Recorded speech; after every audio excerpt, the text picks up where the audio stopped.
I would like to give you a few applications of logarithms and a brief background. First of all, you need to understand why this concept of logarithm has come into picture.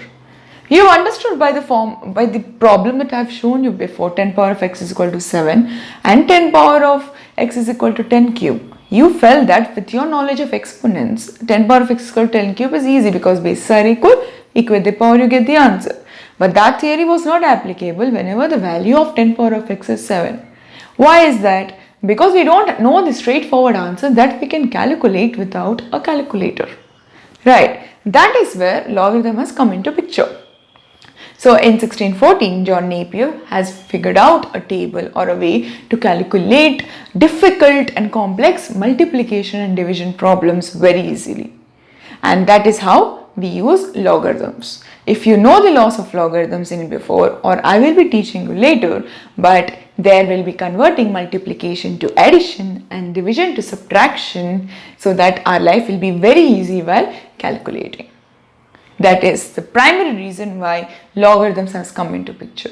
Another reason why is the solving of exponential equations. Whenever we need to find the exponent, for example in this case 10 power of x, whenever we need to find x, or you say 256 to the power of x square, whenever we need to find x square, if this is 7, how do you do this? You use log on both sides and you eliminate the value of 256 and 7 and find x square. That is how you use logarithms to solve different exponential equations. Let me give you a quick tip. Whenever you have equations that has exponents, that you see exponents, immediately apply log on both sides. If you have the calculator with you, then just press the value of log of that number, you'll get the answer. Or sometimes in your exams, they'll give you a hint in the question itself by giving you the log value. And that's where you need to figure out, okay, fine, that person is asking you to get the value of problem using logarithms. Okay, so this is where logarithm commonly occurs. The main applications of logarithms is to ease calculation. It is also used to reduce complex multiplication and division to addition and subtraction. It is used to reduce the exponential equations or to find the value of the power in an exponential equation. It is also used as a part of a formula. How is that? For example, in order to find the pH of a substance, pH is number of hydrogen atoms present in the substance. You must be knowing the concept of pH, that's acidic and alkaline. But in order to find the pH of a substance, there is a formula that involves logarithm in order to calculate the number of hydrogen atoms. Another application would be for your daily purposes that you use, that is compound interest. Suppose you might be knowing the formula of compound interest already. If not, how do you find a compound interest? You know that amount is equal to principal into 1 plus rate of interest by 100 whole power of n. Sometimes they give you amount, they give you P, they give you R, and they ask you to find N. So here, if you see this entire equation, this has the power N, that is, this is the exponent here. In order to find the value of N, what we do is, suppose we take A by P, this is the reduced form, and what we do is we put log on both sides, and then divide this here so that we get the value of n. So this is how you use logarithm on compound interest. Okay, and also you use logarithms to find the time complexity of an algorithm. So time complexity is a concept that you will be dealt in computer science, but that is basically nothing but how much time it takes to execute that algorithm. Mostly used on binary search and merge sort. So there are many such applications of logarithms that are used as formulas or in our real life examples. Okay, so that is the importance of logarithms that you need to understand. After all this conversation, you should be having a question. So can logarithm be used everywhere? everywhere is the word here. I would say there are a few exceptions. And the questions that pop into my head is, what is log 0? What is log 1? With different bases. Can we have a negative logarithm? Can we have a negative base? All these questions will be answered now. We'll try to understand various possibilities while considering logarithms. For example, I have divided these into a number of categories. First, as you know that log n to the base b will give you the value of x. Let's now try to tackle with n here. Can we apply logarithm on a negative number? As in, can this n be negative? Let's see. What is the value of 2 power of x is equal to, say, 10? Right. So how do you write this? You write this as, in terms of logarithms, x is equal to log 10 to the base 2. Right. I will ask you another question. Ask you, what is 2 power of x so that a value is minus 8? You know that in 2, if x is 3, you get one value. What is it? 2 power of 3 is 8. But here it is minus 8. This you need to give some thought. What is that thought? This x here can be positive, negative, right? But do you think that a positive base with some x will give you a negative number? That is, 2 power of minus 1 will give you 1 by 2. The base is positive here. 2 power of minus 10 will give you what? 1 by 1024. Whatever you do, you will not get a negative number because power of x always result in a positive number. So the graph, if you want to see the graph of 2 power of x, will be somehow like this. It will not even touch to 0 because 2 power of 0 is 1. It will not touch the origin of the x-axis. That is the reason why we don't have negative logarithms. So, logarithms are always considered to be positive. So, this n here, we need to consider this as positive logarithm. Okay, with this in mind, I would like to show you two more possibilities. What happens if n is 1? Definition of logarithm, you know that we want n as 1, right? So suppose for example 2 power of 0 is 1, right? So it can be any base. If you raise it to the power of 0, the answer is 1, isn't it? Can we say that in this case log 1 to the base 2 is 0? Definition of logarithm. So again, I told you 2 can be anything here. Base can be anything, any number. If I want to consider the base as 25 to the power of 0 is 1. Right. How do you write this in logarithm? You write this in logarithm as log 1 to the base 25. Answer is what? 0. That means, in short, can we now define that log 1 to any base b which is greater than 1, I'll tell you why it should be greater than 1, can be 0? Yes. So in short, log 1 value is 0. Okay. Now let's see what is log 0. Do you think there is a value for log 0? Let's take our exponents, good old exponents only as an example.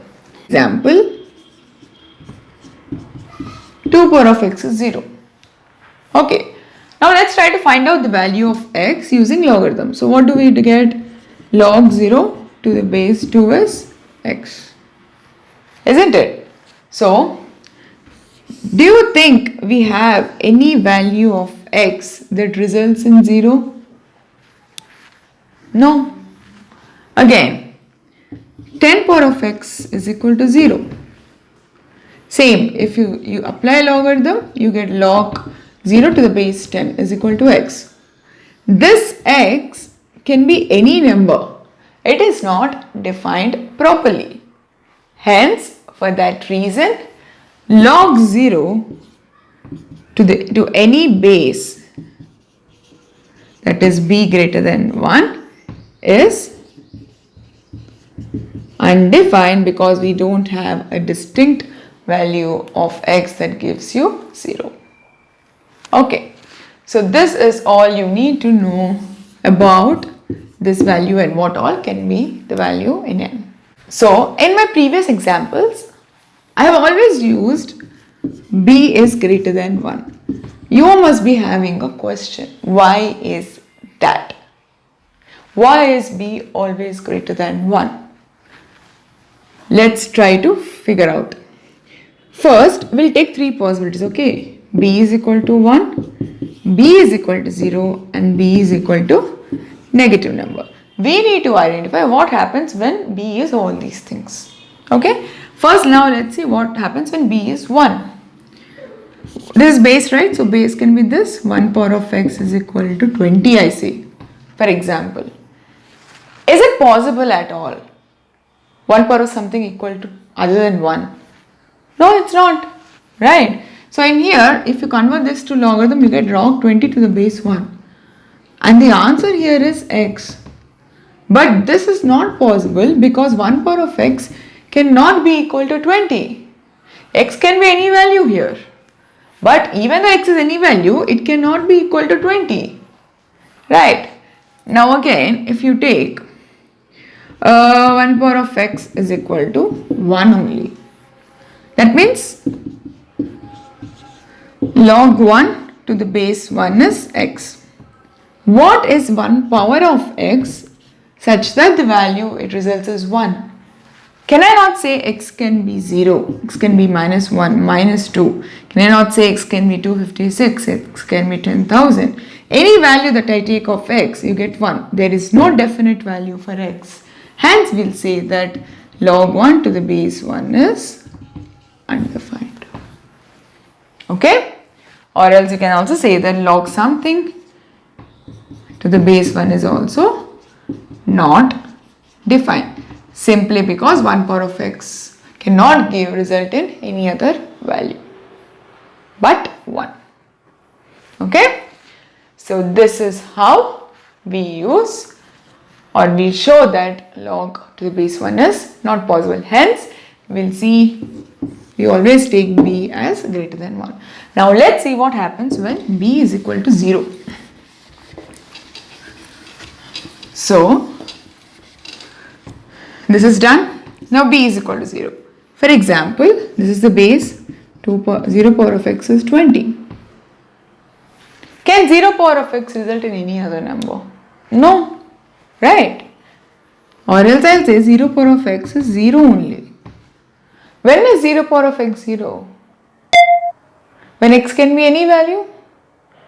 Because 0 raised to something is also a null value, right?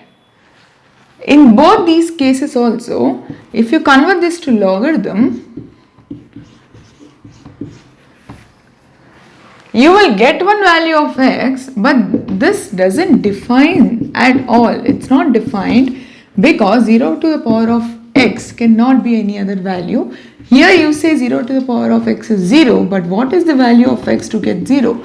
Any value when you substitute in x will get 0. That is the reason this is also not defined. So we will not use b as 0 as the base. Now let's see what happens when b is negative. This is an interesting criteria to figure out. Here, this is what we are saying. Am I right? Or else,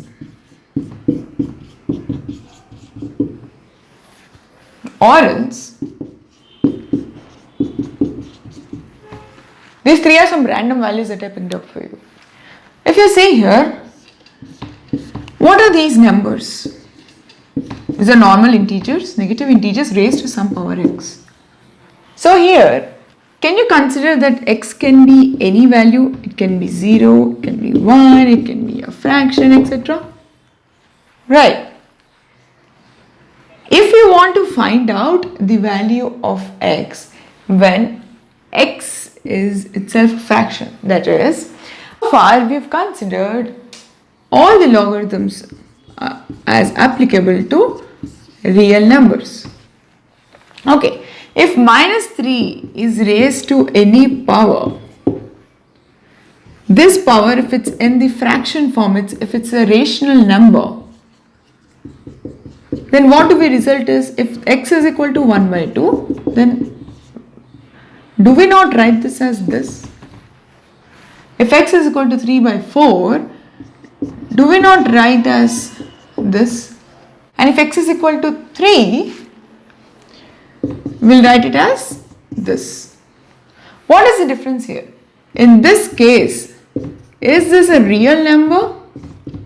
No, it is not. Root of minus 3, root of minus 2, or any root for that matter, any power for that matter that is in fraction form, especially, then for these values logarithms do not apply, because these are not real numbers. Rather, these are complex numbers or imaginary numbers. These are out of the scope of real numbers. Okay, there are special cases where you need to figure out, convert the logarithm to an exponent or exponent to a non-logarithm, and see whether you can find a logarithm of a negative base or not. For a few it is possible, for a few it is not possible. So it depends on function to function, or number to number, whenever you want to define a negative base. But in short, logarithms, we do not use negative bases at all. We try to avoid them as much as possible because of many restrictions. Okay, and I've shown you a few of them. Since it's not applicable to a fraction, for sure, if you consider the logarithm to be the base to be a real number. Okay, so these are a few exceptions that you need to know in order to understand logarithms.